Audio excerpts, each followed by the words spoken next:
Good afternoon, friends and comrades. I've decided today, in the midst of the Green Party campaign, of which of course I support, with the presidency of Dr. Jill Stein and her new VP pick, Baraka,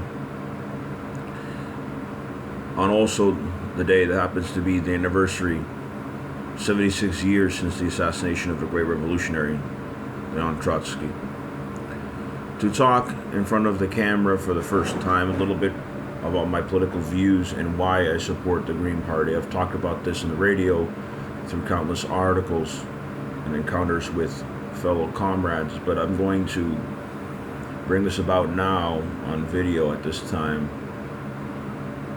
First off, I'm revolutionary.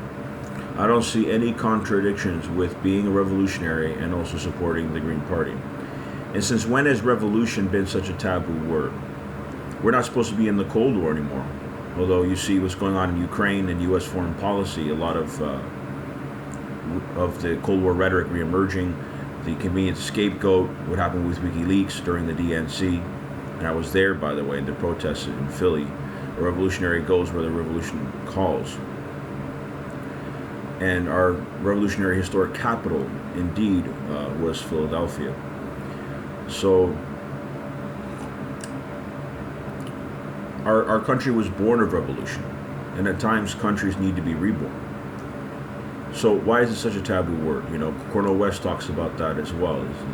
It shouldn't be a taboo word. People shouldn't be afraid to call for revolution, for revolutionary change, for transformation.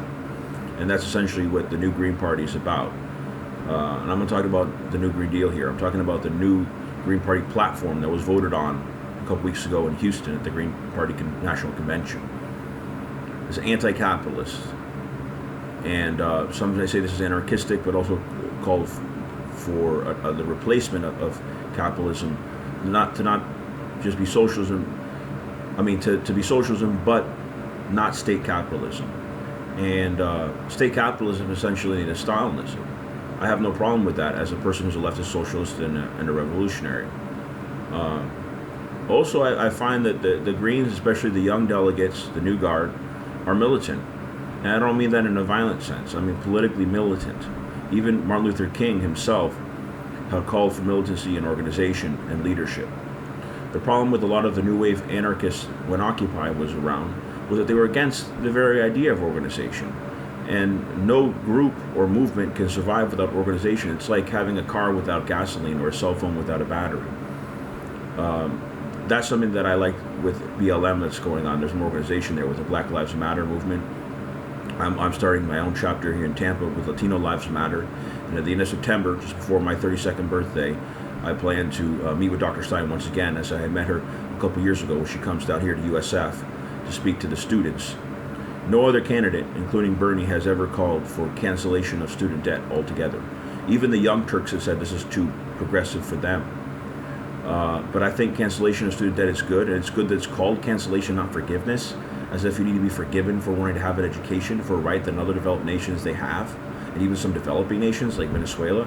I mean, Libya, before it was destroyed, in great part because of Hillary Clinton, their people had access to public university. And of course, in Europe, where I lived a couple of years, they have access to this. We, the richest nation on earth, why can't we have this?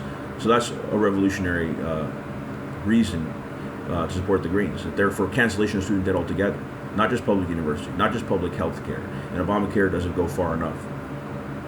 So these are the basic reasons, and this is Alex Suarez coming to you from Tampa, Florida. Long live the revolution, comrades. Viva.